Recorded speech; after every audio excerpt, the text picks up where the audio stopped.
Happy retirement day. G.K. Ravikumar, all the best. G.K. Ravikumar ಅವರಿಗೆ G.K. Ravikumar ಅವರಿಗೆ G.K. Ravikumar ಅವರಿಗೆ ಅವ್ರ family ರಕ್ಷದು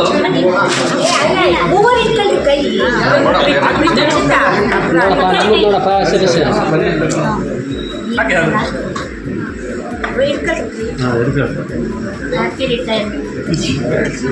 battery ಹಾಗಾಗಿ ನಮ್ಮ ರವಿಕುಮಾರ್ ಅವರ ನಿವೃತ್ತಿ ಜೀವನ ಸದಾ ಉಸಿರಾಗಿರಲಿ ಅಂತೇಳಿ ಶುಭ ಆರೈಕೆಯಿಂದ ಒಂದು ಉದ್ಘಾಟನೆಯನ್ನು ಮಾಡಿರ್ತಕ್ಕಂಥ ಕೀರ್ತಿ ಕುಮಾರ್ ಅವರಿಗೆ ಹಾಗೆ ವೀರೇಶ್ ಒಡೆಸ್ಪುರ್ ಅವರಿಗೆ ಹಾಗೆ ವೇದಿಕೆಯಲ್ಲಿರ್ತಕ್ಕಂಥ ಎಲ್ಲ ಗಣ್ಯರಿಗೆ ಜೋರಾದ ಚಪ್ಪಾಳೆ ಮೂಲಕ ಅಭಿನಂದನೆಯನ್ನ ಸಲ್ಲಿಸ್ತಾ ಇದ್ದೀನಿ. ಇದೀಗ ಆಗಮಿಸಿರ್ತಕ್ಕಂಥ ಮಾಜಿ ಜಿಲ್ಲಾ ಪಂಚಾಯತಿ ಸರ್ಕಾರಿ ಜೀವನವನ್ನ ಇವತ್ತು ನಿವೃತ್ತಿ ಕಡೆಗೆ ಹೋಗಿ ಇವತ್ತು ನಿವೃತ್ತಿ ಹೊಂದುತ್ತಾ ಇದ್ದಾರೆ.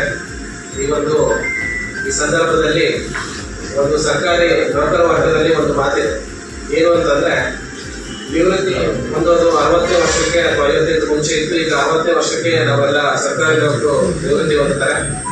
ಆ ಸಂದರ್ಭದಲ್ಲಿ ಏನು 59 ವರ್ಷ ಕೊನೆಯ ಒಂದು 12ನೇ ತಿಂಗಳು ಈ ತನಕ ಎಲ್ಲ ಸರ್ಕಾರಿ ನೌಕರು ಹೇಗಿರ್ತಾರೆ ಅಂತಂದ್ರೆ ಅವರಿಗೆ ಒಂದು 50 ವರ್ಷ ಇದೆ ಅನ್ನೋ ಒಂದು ಲವಲವಿಕೆಯಲ್ಲಿರ್ತಾರೆ.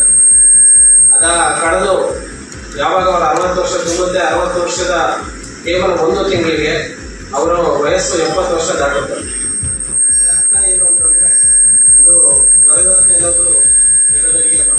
ಒಬ್ಬ ಸರ್ಕಾರಿ ನೌಕರ ಯಾವತ್ತು ಸರ್ಕಾರಕ್ಕೆ ಒಂದು ನೌಕರಿಗೆ ಸೇರ್ತಾನೆ ಅವತ್ತೇ ಅವನ ಒಂದು ರಿಟೈರ್ಮೆಂಟ್ ಡೇಟ್ ಕೂಡ ಫಿಕ್ಸ್ ಆಗಿರ್ತದೆ. ಅವನು ಇಂಥ ದಿನ ನಿವೃತ್ತಿ ಹೊಂದಬೇಕು ಅನ್ನೋದು ಆಗ್ಲೇ ತೀರ್ಮಾನ ಆಗಿರ್ತದೆ.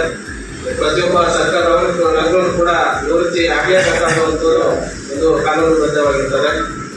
ಆದರೆ ಯಾರು ಸರ್ಕಾರಿ ನೌಕರರು ತಮ್ಮ ಕೆಲಸಕ್ಕೆ ಮಾತ್ರ ಸೀಮಿತವಾಗಿಟ್ಕೊಂಡು ಇನ್ನಿತರ ನಮ್ಮ ಸ್ನೇಹಿತರ ಜೊತೆಗೆ ಆಗ್ಬೋದು, ರಾಜಕೀಯವಾಗಬಹುದು, ಸಾಂಸ್ಕೃತಿಕವಾಗಬಹುದು, ಅವರ ಆಸಕ್ತಿ ಇರ್ತಕ್ಕಂಥ ಬೇರೆ ಯಾವುದೇ ರೀತಿಯ ಕಾರ್ಯಕ್ರಮಗಳಲ್ಲಿ ಅವರು ತೊಡಗಿಸ್ಕೊಳ್ಳದೆ ಯಾರು ಬರೀ ಸರ್ಕಾರಿ ಕೆಲಸಗಳಿಗೆ ಸೀಮಿತರಾಗಿರ್ತಾರೆ ಅವರು ನಿವೃತ್ತಿಯಾಗಿ ಬರೀ 1 ತಿಂಗಳಿಗೆ ಅವರ ಆಯಸ್ಸು ಸುಮಾರು 10 ವರ್ಷಗಳಲ್ಲಿ ಆದರೆ ಇದಕ್ಕೆ ವ್ಯತಿರಿಕ್ತವಾಗಿ ನಮ್ಮ ರವಿಕುಮಾರ್ ಅಣ್ಣನವರು ಇವತ್ತಿನ ಈಗ ನೋಡೋದಕ್ಕೆ 60 ವರ್ಷ ರಿಟೈರ್ಮೆಂಟ್ ಈಗ ಆದರೂ 50 ವರ್ಷ ನಿವೃತ್ತಿಯಾಗಿದ್ದಾರೆ. ಈಗ ರಿಟೈರ್ಮೆಂಟ್ ಆದರೂ ಕೂಡ ಇವರು ಇದೇ ರೀತಿಯಾಗಿ ಅವರ ಆರೋಗ್ಯವನ್ನ ಕಾಪಾಡಿಕೊಂಡು ಏನು ಈಗ ನಮ್ಮೆಲ್ಲ ಇಲಾಖೆ ಮುಂಚೆನೆ ಅವರು ಸರ್ಕಾರ ನೌಕರದ ಅಧ್ಯಕ್ಷರಾಗಿ ಕೆಲಸ ಮಾಡಿದ್ದಾರೆ. ಅವರ ಮಾರ್ಗದರ್ಶನ ಸಲಹೆ ಸಹಕಾರ ನೋಡಿದಂತ ಈಗಿರ್ತಕ್ಕಂಥ ನಮ್ಮ ಸರ್ಕಾರಿ ಎಲ್ಲ ಸಿಬ್ಬಂದಿ ವರ್ಗದವರು ಅವರಿಗೆ ನಮ್ಮ ಸರ್ಕಾರಿ ತಾಲೂಕು ಸರ್ಕಾರಿ ನೌಕರರ ಸಂಘದ ಅಧ್ಯಕ್ಷನಾಗಿ ನೇಮಿಸಿಕೊಂಡು ಅವರಿಗೆ ಇಲ್ಲಿರ್ತಕ್ಕಂಥ ಪ್ರತಿಯೊಬ್ಬ ಸರ್ಕಾರಿ ನೌಕರಿಗೆ ಹಾಗೂ ತಾಲೂಕಿನ ಜನತೆಗೆ ಅವರು ಸಹಕಾರ ಮಾಡ್ತಾ ಬಂದಿರ್ತಾರೆ.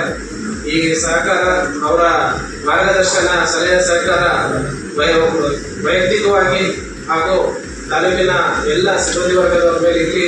ಜೊತೆಗೆ ವಿಶೇಷವಾಗಿ ಅವರ ಸಲಹೆ ಸಹಕಾರ ಮಾರ್ಗದರ್ಶನ ನಮ್ಮ ಜೊತೆಗೆ ನನ್ನ ಜೊತೆಗೆ ವೈಯಕ್ತಿಕವಾಗಿ ಕೊನೆತನ ಈ ಸಂದರ್ಭದಲ್ಲಿ ಅವರ